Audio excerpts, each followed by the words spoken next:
Welcome to Pretty Lies and Alibis. Let's seek the truth and travel the long road to justice together.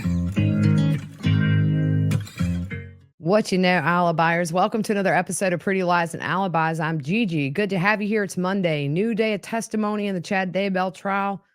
Really good testimony. We're going to get to that in a minute. But first, if you're watching on YouTube, you know the drill. Don't forget to hit subscribe if you haven't already. Like the video, share it with your friends, and you can ring my bell if you want notifications of when I post new content. Just click that little bell icon. Music fact of the day. The song Single Ladies by Beyonce. It is a catchy one. It took her about a month and a half to learn the dance for that video. Y'all, I'd still be trying to learn it all these years later. I'm not that coordinated. I'm going to be putting a video on YouTube a little later tonight. It is the dash cam video from when Chad was detained right after they found JJ's body and he sped away.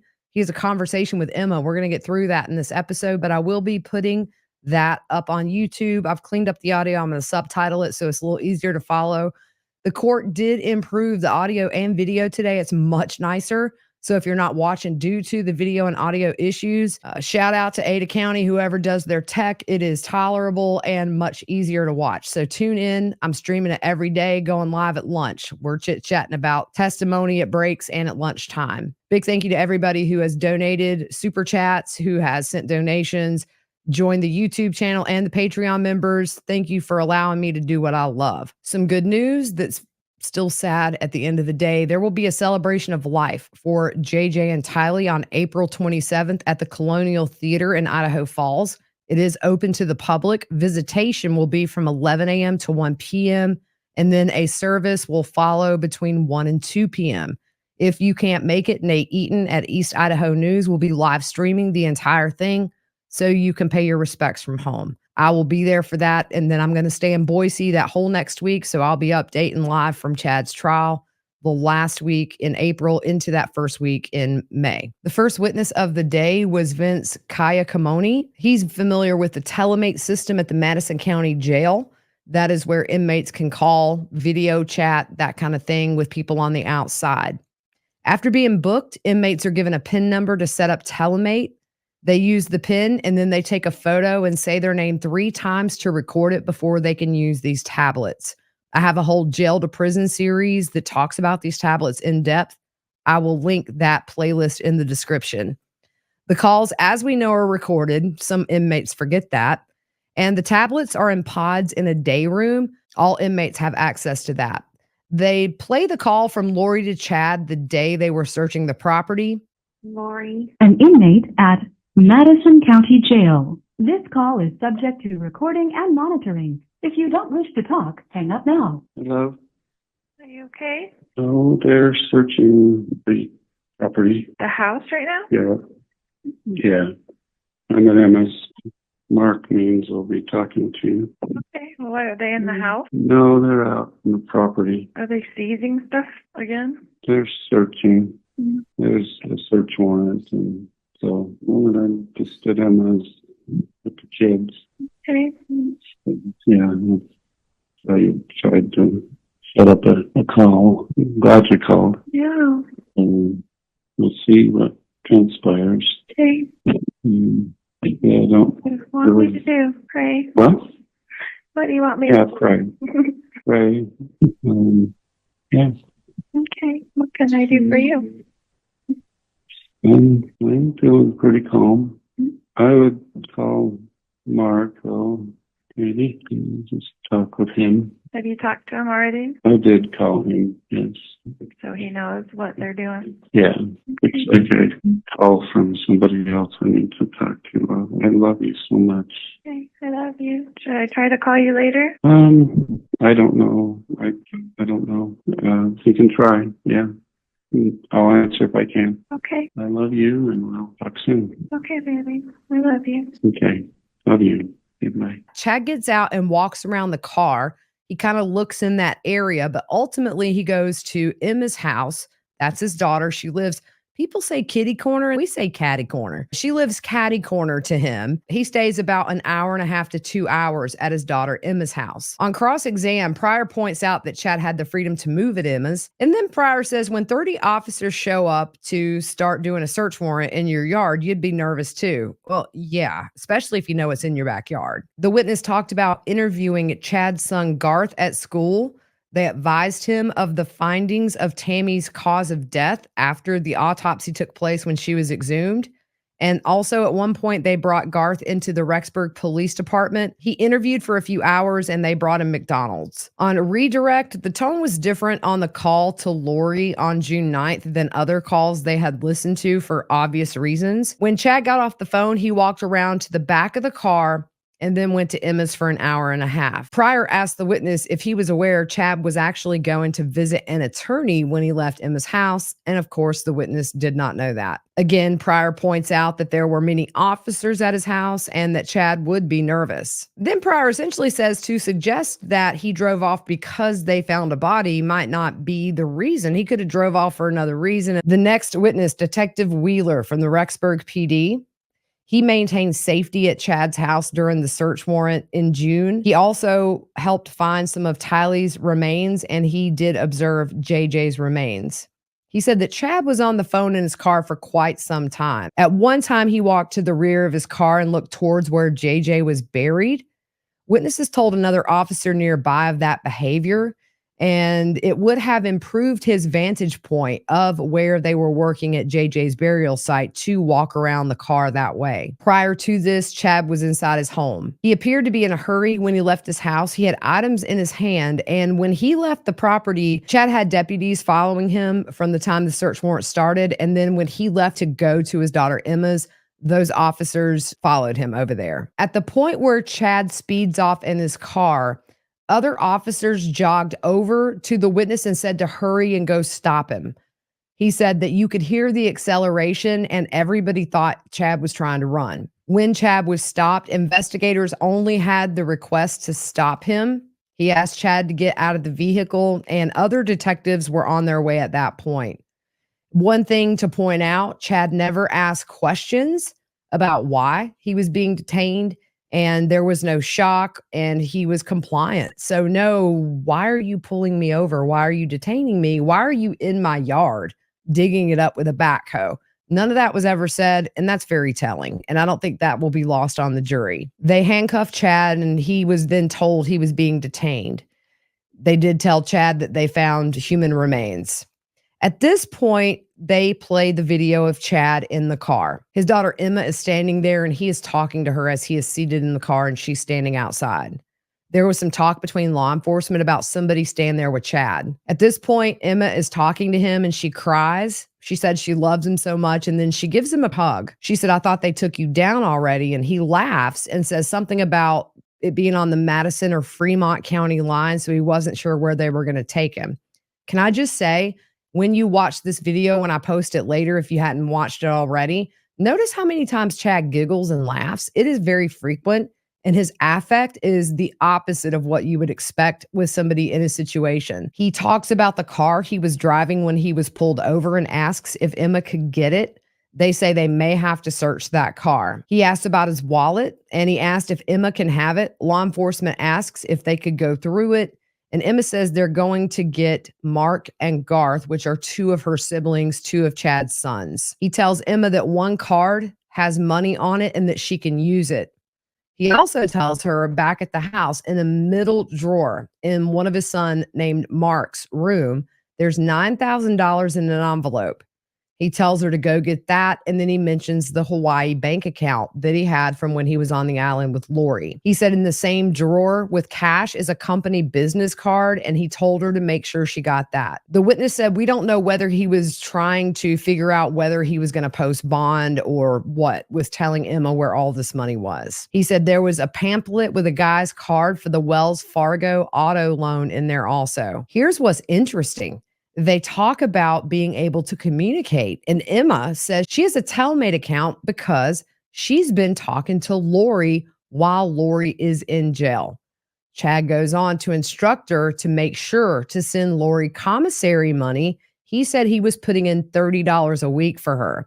That was shocking to me that Emma, we know that from that Reddit post, if you go back to the refresher course I did about Chad's case before we went to trial, we read this note. Emma talks about her mom being sick and she passed away. And because her dad remarried so quickly, people think he murdered her. And then she goes on to say her mother's body was exhumed without telling them. She mentions in that post on Reddit that she has bonded with her stepmom essentially, and that Lori had helped them grieve her mother. It was surprising to me that all these months later, up to June, Emma clearly is communicating with Lori. Later on, we know on that 2020 interview, Emma says that Lori framed her dad. But at that point, she was very much communicating with Lori. At this point, Emma cries and Chad tells her he loves her. He tells her to cooperate as much as she wants. She said she sent John Pryor a text and he now has her number. Emma points out to Chad, it doesn't look like he's going to be out of jail anytime soon. And Chad giggles and says, right. He tells Emma to keep paying on the mortgage with the company account. And he also talks to her about car payment. Then Chad says to her, I'm not coming back. He says the house is pretty much hers. It's interesting because if you didn't know two kids were on your property, why would you say I'm not coming back? He would say, I had no clue. This was in our yard and I'm going to fight this because I'm innocent, but Chad isn't coming back. Emma says law enforcement has been kind to them today. She said that her landlord felt bad for her and was coming over. At this point, by the way, Chad was not formally under arrest and they never talked about any potential charges at this point when he's there in the cop car. Emma talks about people helping her after her mom died and she said, now I can say, help me, my dad's in jail. Chad tells Emma all that stuff in the baby room is Lori's and mine. Emma says she should be okay for a while. And Chad tells her he has a lot in that other account. He mentions refinancing the house or getting a home equity loan and tells Emma he may need to put her on the mortgage. Then she's thinking ahead and asked if she can send him things from Amazon while he's in jail. He said Lori would know the Amazon account and says that he has $265 in gift certificates on his Amazon account. Apparently, he was using that to send Lori stuff. He mentioned something about telling them not to mess up the bedroom, and then he says it didn't seem like they were using luminol, which I thought was a very odd statement. Luminol, if you follow true crime and you are a forensic files addict like me, luminol is what they spray, put a black light on it. It highlights blood or if blood's been cleaned up. He doesn't know if he's in Madison or Fremont, but either one should have that tellmate to be able to communicate. Emma then talks about being in Fremont jail to get fingerprinted as a teacher. Chad mentions the neighbors are going to be talking, and Emma says that we're okay. You raised us, so we're independent now. And then she jokes and says, with your wallet, because she has it at this point in her hand. And he tells her to put money in her personal account. She says she has her own account that her husband doesn't know about, and she'll put it in there. But Chad reminds her that Garth also knows about this money. Then he tells her where the checkbooks are. He tells her the Hawaii account should be cleared at some point. He tells her to check the computer and says the password is the same for the bank, for the email. He said he talked to Lori, by the way, for 2 minutes, and she was aware they're searching. Emma said they told her they found human remains, and she said, well, there's dogs there. Lieutenant Ron Ball says he could tell the difference between dog remains and human remains. Emma goes on to say that the remains were found under the tree and there were boards over it, and Chad just says, okay. Emma asks if Lori was surprised at the news, and Chad said Lori seemed bothered and disturbed. Emma says, I can see on your face that surprises you. They told Emma they had found one body and they were looking for a second. Emma asked investigators if they were going to hold up the property until that body was found, and they just said they're looking. Emma said they told her, obviously her and her siblings are not in trouble, and police told them if they stayed overnight on that property, they would get them a hotel. Chad says there's nothing in the home. They're not focused in it. And Emma says they're looking in the yard. She said she called her brother Mark and told him dad's been arrested. And Mark said, I guess I should come home. Emma thanks law enforcement for letting her talk to Chad. And Emma asked the officer if they would be leaving computers behind. I believe Chad said there's one in his car. And the officer says they're probably going to keep that. And then she says, we're okay. You raised us to be independent. And then she says something like, I'm not Colby, which was a big dig at Colby because clearly Chad had been telling her that Colby was living with her and Charles. Charles was paying for car insurance, phone bills, and things like that. It was interesting. She took a dig at Colby. They say their goodbyes, and Emma is crying. While he is in the cop car, he looks over his shoulder really hard and then kind of out the window backwards, like he's looking back. They transported him to the Fremont County Jail. The witness went back to the scene and was informed they found an area in the fire pit of interest. Defense attorney Pryor asks when Chad was told his rights, and the witness said during the stop. Lieutenant Ron Ball told Chad he was being detained, and Chad says something, and Lieutenant Ball says, your attorney can now come to you. Pryor asked the witness if he knew Chad was going to see his attorney that day, and he's like, I don't know. The defense asked the witness, do you remember Chad saying, I don't know what they're charging me with? And the witness did. The witness was asked, when was Chad advised they found a body on the property? And the witness said prior to the clip that was played. The defense points out at this point, he's talking to his daughter, Emma. Nobody told him what he was being charged with, and it's a very serious allegation.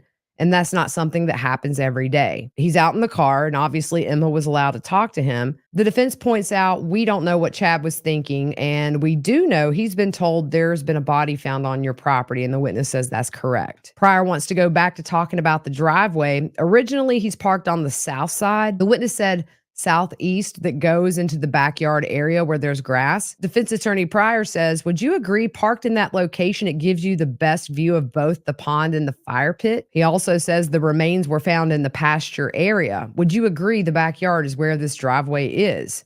The witness says that it's landscaped, it has grass, so yeah, backyard area. The defense says, I'm struggling with if you have a good view of the fire pit and the pond where JJ was found.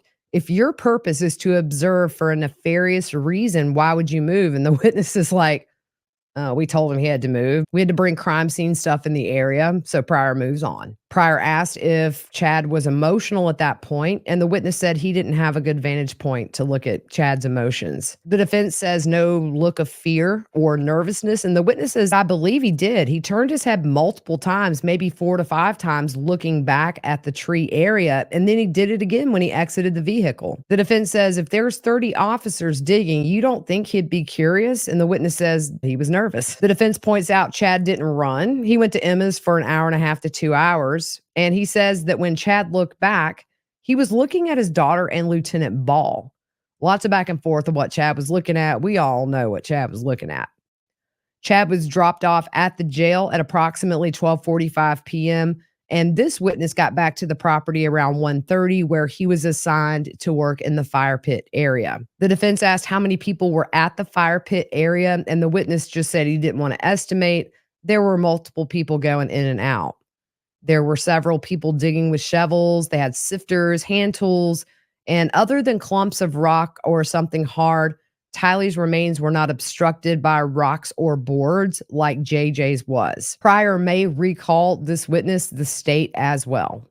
The next witness is Lieutenant Powell, and he was brought on to talk about Tammy Daybell being exhumed. He was contacted on October 31st of 2019 by phone, learned about this inquiry into the attempt on Brandon, as well as Tammy Daybell's death. Authorities in Arizona had a copy of the report of Tammy's death, and they were asking for assistance in locating that Jeep that Alex drove in the attempt on Brandon, which they believed was located in Fremont County. They were told the main players of this investigation were Alex Cox, Lori Vallow, and Chad Daybell. He didn't see the Jeep on the 31st, so he called Gilbert PD the next day, November 1st, when he got emails asking to check a couple of more addresses for that Jeep. One was a P.O. box in Sugar City. He didn't go there, but he did go to the townhomes.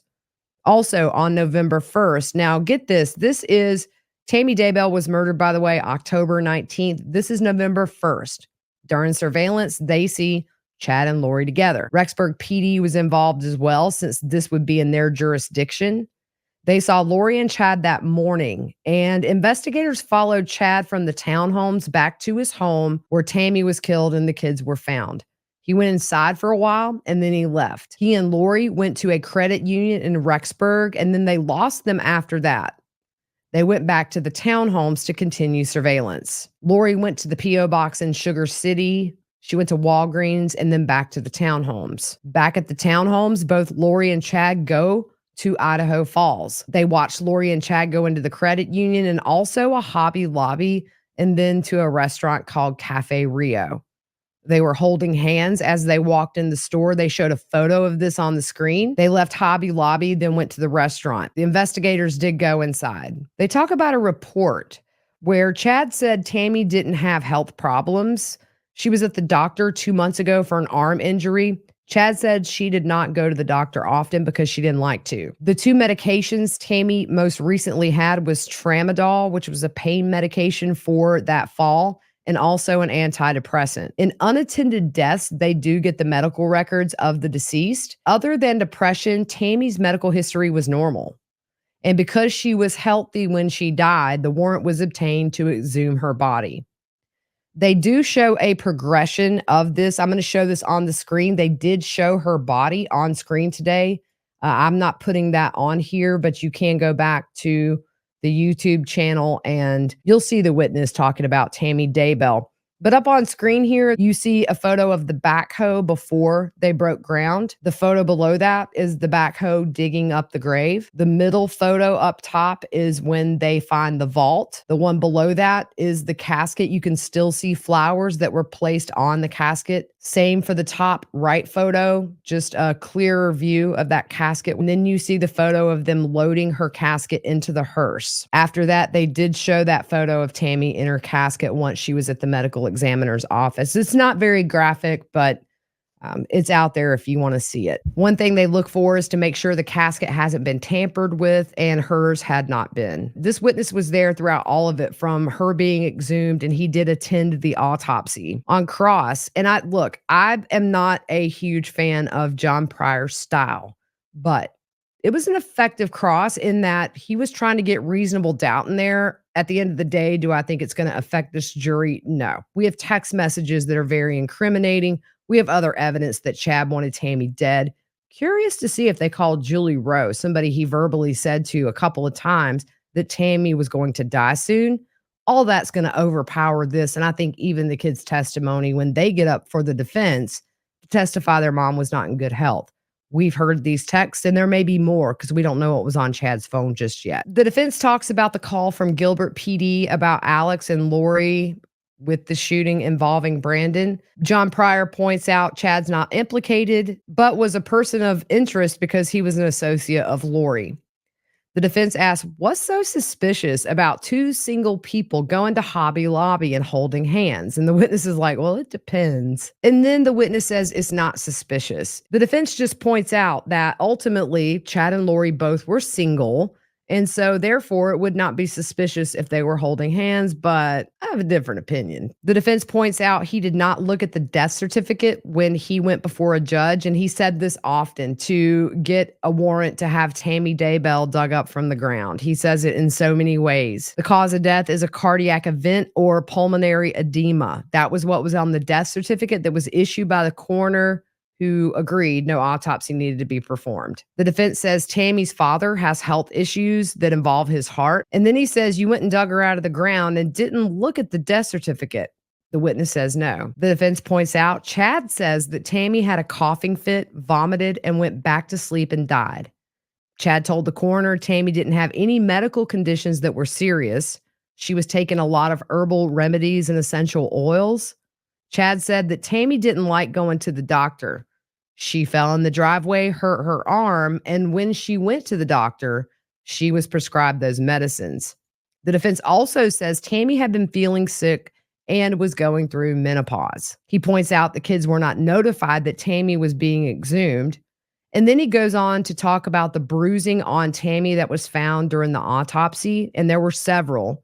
He says that she had medications for bruising at the home and that she was anemic, which could indicate easy bruising and also other complications. Also, Chad said that Tammy was having seizure-like activity. Emma had told the coroner that Tammy was taking clogging classes with her and that she had slowed down a couple of months before her death. Here's my point on this. You got Tammy, who is working a full-time job to maintain this house so that Chad can sell his $2,000 worth of books a year and go talk to all these people at these events.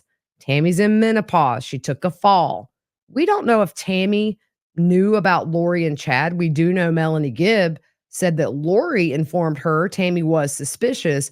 All those things are a really good explanation as to why maybe Tammy wasn't in the best of moods or feeling the best in a couple of months prior to her being killed. I think it was a little bit of a stretch that Pryor was going out there. But regarding these reports from Chad and Emma that she was slowing down, the defense says, did you take that into consideration before you dug up Tammy Daybell from the ground? And he says no. The defense points out her head was touching the floor and Tammy's feet were on the bed when she was found. She was cold and stiff. Chad called Garth, his son, to help get her back on the bed. And then Pryor says that Chad called 911. Actually, the beginning of that 911 call is Garth, and then Chad picks up and takes over. The defense asked, did you tell the judge that Tammy was having these fits before she died? And he says no. Did you tell the judge that instead of going to the doctor for fainting spells, she took supplements? No. On a redirect, what they bring home is they took into consideration the timing of Tammy's death and seeing Lori and Chad holding hands soon after. You had all these deaths surrounding Lori, and at this point, it was a known fact the kids were missing. All those things were a factor in his decision to go to a judge and get an order to exhume her body. So that was it for that witness. The next witness, tactical specialist for the FBI, Nicole Heidman. She was on the case looking at phone records for attribution, which is the primary user of phones. And there were a lot in this case. They looked at 9 phones of interest. And this covers from October of 2018. That's the month Chad and Lori met for the first time, all the way through January of 2020. Some of the items of interest for Chad's number. Tammy's phone number, by the way, was listed under the rental agreement in Hawaii after Chad and Lori were married. The phone number was associated with a Gmail account of Chad's with the name Bishop Shumway. That's how it was stored in Lori's iCloud account that was named Lori4Style with the number 4. There was another number of Chad's that was activated in 2018 and then deactivated in January of 2019. There was another phone number that was stored under the name Bobby in Lori's account. This is actually the phone that Chad used to call the Valley of the Sun mortuary the day Charles was murdered to inquire about the cost of cremation and shipping the remains. August the 11th was Chad's birthday. Lori sent texts with birthday kisses all over to Chad. Alex Cox's number was stored as Bishop Miller on Lori's phone. She says there were a lot of cell phones and aliases in this case. Some were more relevant than others. One phone number was used for things like Allegiant Air reservations and confirmations. The Lori4Style account was seen all over the investigation, and the Chandler and Gilbert document dumps, we saw that. She's still on direct. She'll pick up tomorrow. There was also a hearing after court ended today. Apparently, the defense is wanting to call Rob Wood as a witness. Not exactly sure what that's about. It could have to do with the conversation he had with Summer Shiflett. That was a whole thing back in the day. I can't remember off the top of my head, but I'll look into it and we'll do it on tomorrow's episode. But today was very revealing. I'm very shocked at the lack of emotion from Chad. He did get a little choked up at one point when Emma was crying and she went in to hug him. He kind of reined that in, but no emotion about what was happening on his property or why. Or I think Emma seemed more sad that Chad was going to jail than what they found on the property, but that is literally just my opinion. So we'll see what tomorrow brings. So don't forget, come join us on YouTube. We chat before testimony starts. I've been hopping on at breaks to discuss what we've heard. I'll do another lunchtime live tomorrow. So until then, hope you guys have a good rest of your evening. We will see you soon.